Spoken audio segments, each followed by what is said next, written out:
We shut it down. No fear. Refugees are welcome here. No hate. No fear. Refugees are welcome here. No hate. Refugees are welcome here. No hate. No wall. No ban. No wall. No ban. No wall. No ban. No wall. Who are you? What are you made of? Do you have a heart? These are everyday families, brothers and sisters who are good people who deserve to be with their families, who deserve to come to work and be reunited with their families. So this is a 5-year lobbying ban.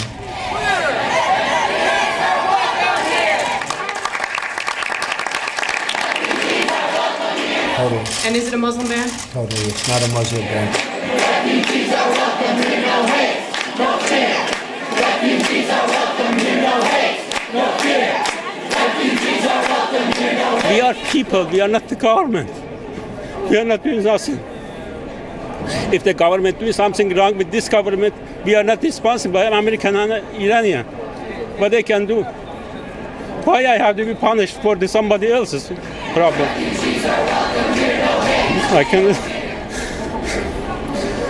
I don't know what I have to do. 7 मुस्लिम देशों को Trump का फरमान, ना आना इस देश। लेकिन मुस्लिम देशों पर बैन पर बढ़ गया अमेरिका। क्या मुस्लिम विरोधी है ट्रंप की नो एंट्री की ये नीति? ट्रंप के नो एंट्री से आतंक रुकेगा या सिर्फ लोग अमेरिका आने से रुकेंगे?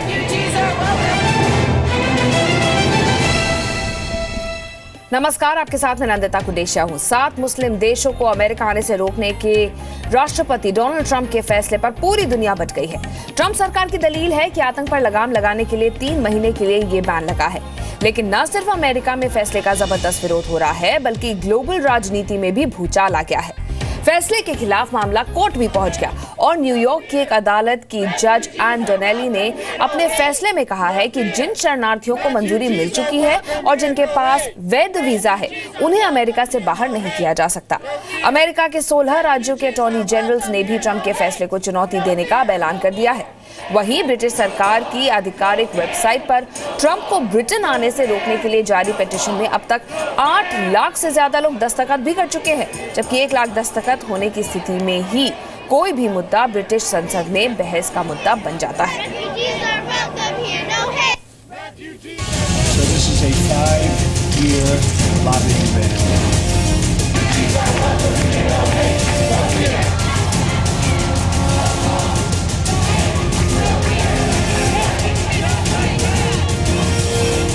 I think the ban on Muslims is completely anti-American and it's opposed to everything true Americans stand for. It's unconstitutional, it's mean, it's heartless.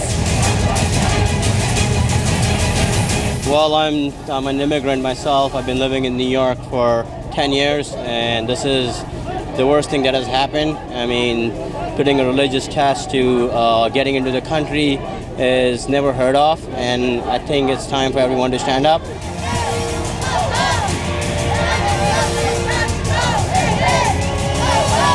I came today to send a message to Trump and his administration that we don't want any ban and we don't want any wall. We don't want a fascist USA. ये विरोध है America की Trump सरकार के उस फैसले का जिसमें 90 दिनों के लिए 7 मुस्लिम देशों Iraq, Iran, Libya, Somalia, Sudan, Syria और यमन के लोगों के अमेरिका आने पर तुरंत रोक लगा दी गई है। अपनी सरकार के पहले हफ्ते के आखिरी वर्किंग डे यानी बीते शुक्रवार को ट्रंप सरकार ने अमेरिका के शरणार्थी कार्यक्रमों पर भी 4 महीने के लिए पूरी तरह रोक लगा दी है। लेकिन राष्ट्रपति ट्रंप के इस फैसले पर अमेरिका बट गया है। न्यूयॉर्क से लेकर कैलिफोर्निया, लॉस एंजलिस, वर्जीनिया समेत कई जगहों के एयरपोर्ट पर जोरदार प्रदर्शन हुए, क्योंकि फैसले के तुरंत लागू होने पर इन देशों का पासपोर्ट लेकर अमेरिका पहुंचने वालों को वहां एंट्री नहीं मिली। इस बीच एयरपोर्ट पर फंसे लोगों को अमेरिका की एक अदालत ने फौरी राहत दी।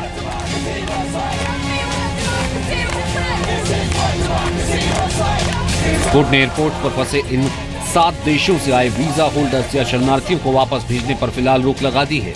अमेरिकन सिविल लिबर्टीज यूनियन यानी ACLU ने अदालत में ट्रंप सरकार के फैसले के खिलाफ गुहार लगाई थी। अनुमान के मुताबिक 100 से लेकर 200 लोग एयरपोर्ट पर हिरासत में हैं या ट्रांजिट में हैं। And so this was a remarkable day. What we've shown today is that the courts can work. They are a bulwark in our democracy. And when President Trump enacts laws or executive orders that are unconstitutional and illegal, the courts are there to defend everyone's rights. So we want to thank you very, very much. 7 मुस्लिम देशों में America में आने पर bank के Trump सरकार के इस फैसले के पीछे दलील है कि आतंक पर रोक लगाने के लिए कदम उठा है। लेकिन सवाल उठ रहे हैं कि आतंक पर बैन का कदम है या मुस्लिम विरोधी कदम है। And is it a Muslim ban? Totally. It's not a Muslim ban, but we're totally prepared. It's working out very nicely. You see it at the airports. You see it all over. It's working out very nicely. And we're going to have a very, very strict ban, and we're going to have extreme vetting, which we should have had in this country for many years.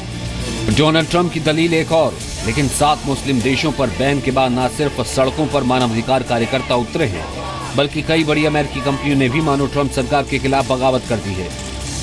Facebook के CEO mark Zuckerberg ने लिखा है कि हमारे देश को सुरक्षित रखना है, लेकिन हमारा निशाना उन पर होना चाहिए जो खतरा है। मेरे पूर्वज जर्मनी, ऑस्ट्रेलिया और पोलैंड से यहाँ आए थे। अमेरिका प्रवासियों का देश है और हमें इस पर गर्व होना चाहिए। तो गूगल के भारतीय मूल के CEO सुंदर पिचाई ने फैसले का विरोध करते हुए कहा कि इससे कंपनी के करीब 200 कर्मचारियों पर असर पड़ेगा। माइक्रोसॉफ्ट के भारतीय मूल के CEO सत्या नाडेला ने भी एक सोशल मीडिया पोस्ट में लिखा, एक प्रवासी और एक CEO दोनों का अनुभव रखते हुए मैंने इमिग्रेशन का इस देश पर सकारात्मक प्रभाव देखा है। ट्रंप सरकार के फैसले का फेसबुक, माइक्रोसॉफ्ट और गूगल के अलावा एप्पल, नेटफ्लिक्स, टेस्ला, ट्विटर और ऊबर समेत कई बड़ी अमेरिकी कंपनियों ने विरोध किया है। जाहिर है ये फैसला अमेरिका को बांट रहा है। ये फैसला ट्रंप सरकार की अग्नि परीक्षा साबित होने वाला है। ब्यूरो रिपोर्ट, जी मीडिया। 7 मुस्लिम देशों पर बैन पर ट्रंप सरकार को चुनौती भी मिल रही है, लेकिन डिपार्टमेंट ऑफ होमलैंड सिक्योरिटी का कहना है कि राष्ट्रीय सुरक्षा के लिए कभी भी वीजा रद्द करने का अधिकार है। इस बीच इस फैसले पर ट्रंप सरकार की अंतर्राष्ट्रीय किरकिरी भी शुरू हो गई है। इराक और ईरान ने कहा है कि वो भी अपने देशों में अमेरिकी नागरिकों पर ऐसा बैन लगा सकते हैं। जर्मनी, ब्रिटेन और संयुक्त राष्ट्र ने भी ट्रंप सरकार के इस फैसले को इससे इत्तेफाक नहीं जताया है और इजरायल में भी ट्रंप के फैसले के विरोध में प्रदर्शन हुए हैं।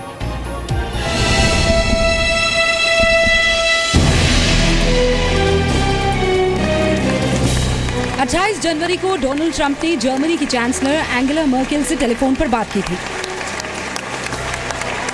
राष्ट्रपति बनने के बाद पहली बार मर्केल से हुई बात में ट्रंप ने मिडिल ईस्ट, रूस और नेटो के मुद्दे पर बात की थी। लेकिन 29 जनवरी को मर्केल की ओर से आए बयान में साफ कहा गया कि 7 मुस्लिम देशों पर बैन की ट्रंप नीति से जर्मनी इत्तेफाक नहीं रखता है। एंगेला मर्केल की ओर से कहा गया कि आतंकवाद के खिलाफ वैश्विक लड़ाई शरणार्थियों और मुस्लिम देशों के लोगों पर बैन लगाने का बहाना नहीं बन सकता। जर्मनी इस ट्रैवल बैन से दोहरी नागरिकता रखने वाले जर्मन नागरिकों पर पड़ने वाले असर की भी समीक्षा करेगा। दरअसल ट्रंप सरकार के इस फैसले ने एक झटके में कई परिवारों को बांट दिया है। न सिर्फ जर्मनी बल्कि ब्रिटेन की PM थेरेसा ने भी ट्रंप सरकार के इस फैसले से असहमति जताई है। ब्रिटिश सरकार की तरफ से कहा गया है कि हम इस तरह के कदम नहीं उठाएंगे। साथ ही अगर किसी ब्रिटिश नागरिक पर असर पड़ा तो अमेरिकी सरकार से उसका मुद्दा उठाएंगे। तो संयुक्त राष्ट्र की ओर से उम्मीद जताई गई है कि ये सिर्फ अस्थायी कदम है। दरअसल इस फैसले के बाद अंतर्राष्ट्रीय मामलों के कई जानकार सवाल उठा रहे हैं कि जिस अमेरिका ने खुद ISIS और अल-कायदा जैसे संगठन खड़े किए, वो किस हैसियत से ऐसे कदम उठा रहा है। जानकारों के मुताबिक ये सिर्फ राजनीतिक स्टंट है। जब तक आप बंदूक देते, ट्रेन भी देते, आर्मिंग करते, सब कुछ दे रहे और सैटेलाइट पिक्चर भी दे रहे, और किसके खतरनाक है? खतरनाक है हज़ारों किलोमीटर का अमेरिकन में 4000 माइल है हमारे देश के अंदर, तो इतना खतरनाक कहाँ से आ रहे? खतरनाक ये है जब तक उनकी मरीन्स है, जब तक उनकी ट्रूप में, जब तक उनकी ऑफिसर में, सीरिया के अंदर है, इराक के अंदर है, लीबिया के भी अंदर भी है और अफगानिस्तान भी के अंदर, इससे खतरनाक। लेकिन अमेरिकन मुल्क में इससे बहुत कम है। So this is a 5-year lobbying ban.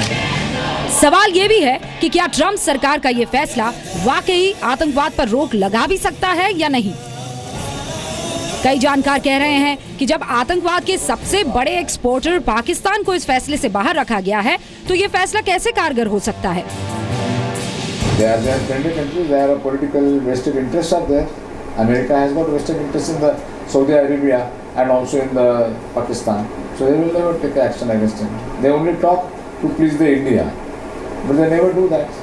अगर आपको बैन करना है या अगर आपको टेररिज्म की वजह से आपको अगर बैन करना है तो फिर आपने जो राष्ट्र जो टेररिस्ट लोगों को ट्रेनिंग देते हैं, जो टेररिस्ट लोगों को हथियार पहुंचाते हैं, उन राष्ट्रों के लिए आपने कौन से कदम उठाए। आपको पता है कि ओसामा बिन लादेन ये पाकिस्तान में पाया गया था, 9/11 का वो मास्टरमाइंड था। आपने पाकिस्तान के लिए क्या कदम उठाए। यूनाइटेड नेशंस में क्या आपने ये इंश्योर किया कि पाकिस्तान जो एक आतंकवादी राष्ट्र है उसे आतंकवादी राष्ट्र है ये घोषित कर दिया जाए। साल 2011 में तब की ओबामा सरकार ने भी इराक के शरणार्थियों पर अमेरिका आने पर 6 महीने का बैन लगाया था, लेकिन तब इसे अमेरिका की सुरक्षा और एडमिनिस्ट्रेटिव नीति के लिहाज से देखा गया था। लेकिन ट्रंप सरकार ने जिस तरह मेक्सिको सीमा पर दीवार बनाने और फिर 7 मुस्लिम देशों पर ट्रैवल बैन जैसे कदम उठाए हैं, उसे उनकी डी ग्लोबलाइजेशन और राष्ट्रवादी कदम के तौर पर भी देखा जा रहा है। और इसीलिए ट्रंप के इस कदम के बाद अमेरिका में इनटॉलरेंस का शोर उठा है। साल 2015 में Iran, Iraq, Syria, Yemen, Sudan, Libya और सोमालिया के 86,000 लोग अमेरिका का वीजा लेकर पहुंचे थे। इनमें से 52,000 लोगों को अमेरिका की स्थायी नागरिकता मिल गई। ऐसे में मेक अमेरिका ग्रेट अगेन और अमेरिकियों को नौकरी जैसा वादा कर रहे ट्रंप को विरोध के बीच दुनिया भर के कुछ दक्षिण पंथियों का साथ भी मिल रहा है। ऑस्ट्रेलिया के सिडनी शहर में ऐसा ही एक प्रदर्शन हुआ जिसमें ट्रंप के ट्रैवल बैन के इस कदम के समर्थन में सैकड़ों लोग जुटे। मुंबई से तृप्ति और दिल्ली से यशस्विका के साथ ब्यूरो रिपोर्ट, जी मीडिया।